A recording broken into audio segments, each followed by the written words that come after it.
अमीर व्यापारी। एक छोटे से गांव में अर्जुन नाम का एक गरीब लकड़हारा रहता था।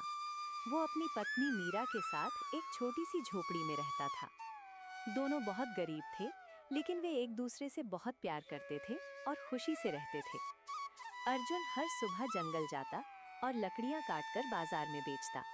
जो थोड़े पैसे मिलते, उसी से उनका घर चलता। उनके घर के पास ही एक अमीर व्यापारी रहता था। उसका नाम विक्रम था। वो बहुत अमीर था, लेकिन दिल से अच्छा नहीं था। एक दिन उसने अर्जुन की पत्नी मीरा को देखा और सोचा, ये औरत इतनी सुंदर है, इसे तो मेरे घर में होना चाहिए। अगले दिन जब अर्जुन जंगल चला गया, तो विक्रम मीरा के घर आया। उसने कहा, तुम बहुत सुंदर हो, लेकिन तुम बहुत गरीब हो। तुम्हारे कपड़े पुराने हैं। अगर तुम मुझसे शादी कर लो, तो मैं तुम्हें सोना, गहने और अच्छे कपड़े दूंगा। मीरा ने गुस्से से कहा, मैं अपने पति से बहुत प्यार करती हूँ, मुझे तुम्हारी दौलत नहीं चाहिए। लेकिन विक्रम हर दिन उसके घर आने लगा और वही बातें कहने लगा। धीरे धीरे मीरा के मन में शक पैदा होने लगा। उसने सोचा, अगर मेरा पति मुझसे इतना प्यार करता है, तो वो मुझे अच्छे कपड़े क्यों नहीं दिलाता? जब अर्जुन घर लौटा, तो मीरा उदास थी। अर्जुन ने पूछा, क्या हुआ? मीरा बोली, हम इतने गरीब क्यों हैं? मेरे पास अच्छे कपड़े भी नहीं हैं।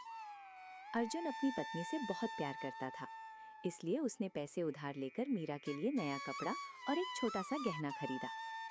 लेकिन अमीर व्यापारी अभी भी हार मानने को तैयार नहीं था। एक दिन अर्जुन बहुत परेशान होकर मंदिर गया और भगवान से मदद मांगी। वहां उसे एक बूढ़ा साधु मिला। साधु ने कहा, पहले डंडे से जिसे मारोगे वो गधा बन जाएगा और दूसरे डंडे से वो फिर इंसान बन जाएगा। अर्जुन ने धन्यवाद कहा और घर लौट आया। अगले दिन जब अमीर व्यापारी फिर मीरा के घर आया, अर्जुन छिपकर खड़ा था। जैसे ही व्यापारी अंदर आया, अर्जुन ने जादुई डंडे से उसे छुआ।